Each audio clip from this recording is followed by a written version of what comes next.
هذا الكتف ديال العجل كما كتشوفوا ها هو مدور كامل. هذه اللوحه في الفيديو ديال اليوم ان شاء الله نوريكم كيفاش غادي نحيدوا اللوحه. المفصل ديالها هو هذا، غنحيدوها وغنفصلوها. نتوما كما كتشوفوا السلعه مليحه تبارك الله. ها هو مدور بالملج ديالو. واول خطوه ولا اول عمليه هي اننا غادي نحيدوا الملج. الملج اخوتي ديال الكتف كيتضرب بالمنشار، من بعد كتمشي للمفصل بحال هكا كتضرب واحد العصيبه الفوق، هي هذه اللي تحيدت دابا. من بعد كنحيدوا الملج بهذه الطريقه هذه كما كتشوفوا. يعني الاخوان الخدمه راه كتختلف من جزار لجزار، كل واحد كيفاش كيحيد. حنا كنحيدوه بهذه الطريقه هذه. هانتوما هذا هو الملج الجاري ديال الكتف كما كتشوفوا. السلعه تبارك الله راه سلعه سوبر كما كتشوفوا. دابا غنحيدوا اللوحه ديال الكتف. هذا هو الكتف كما كتشوفوا.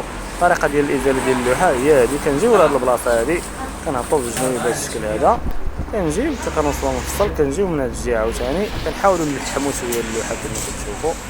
نمشيو للمفصل طاق كنحيدوها. نتوما كما كتشوفوا المفصل كيبان لكم وكتحيد بهذه الطريقه هذه كما كتشوفوا. انا نجي عندك، انا ندوز عندك معايا تبارك الله ما شاء الله. راه اللوحه مليحه. هانتوما شوف تبارك الله على خيرات خيرات. يا سلام، يعني السيد اللي خدا هاد اللوحه هادي تبرع. الحمى يا سلام، الحمى ما دايراش. خليو لي الخطوط الاراء ديالكم كاع عليه. هانتوما من بعد ما كنحيدوها كنجيو كنفصلوها كنضربوها بالطريقه الاولى للمسار بحال هكا. طريقه الوصل ديال اللوحه الاخوان هي هذه. من بعد كنجيو كما كتشوفوا كنقطعوا الطرف ديال اللحم بهذا الشكل هذا كما كتشوفوا. كنحيدوه كنعريوه على هذيك سميتو.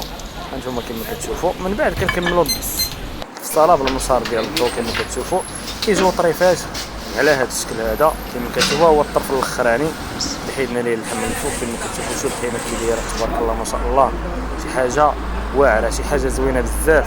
بالنسبه للناس اللي ما كيعرفوش ياخذوا اللحم ولا يتقداو اللحم، خذ هاد البلاصه وبلا ما تفكر بزاف. هاد البلاصه كتجي واعره بزاف جميع الاستعمالات، كتجي يا سلام. كما قلت لكم السيد خدا اللوحه كامله هي مفصله. بقى لينا دابا غير نقطعوها ونوباليوها كما كتشوفوا. طريفات راه كيهضروا على راسهم هاد الاخوان. طريفات بلا ما نحتاج انا نقول لكم، الحريفيه راه عارفين. هانتوما هي مفصله كامله كما كتشوفوا. وتحياتي لكم من هذا المنبر. ما تنساوش لايك الفيديو. هانتوما الاخوان من بعد ما قطعناها ومباليناها كما كتشوفوا كتجي هذا الشكل هذا. قسمناها على 4 جزء. السلعه راه قلت لكم مليحه. كنكون وصلنا لنهايه الفيديو. ما تنساوش لايك. تهلاو في راسكم. نتلاقاو في الفيديو الجاي ان شاء الله. الى اللقاء.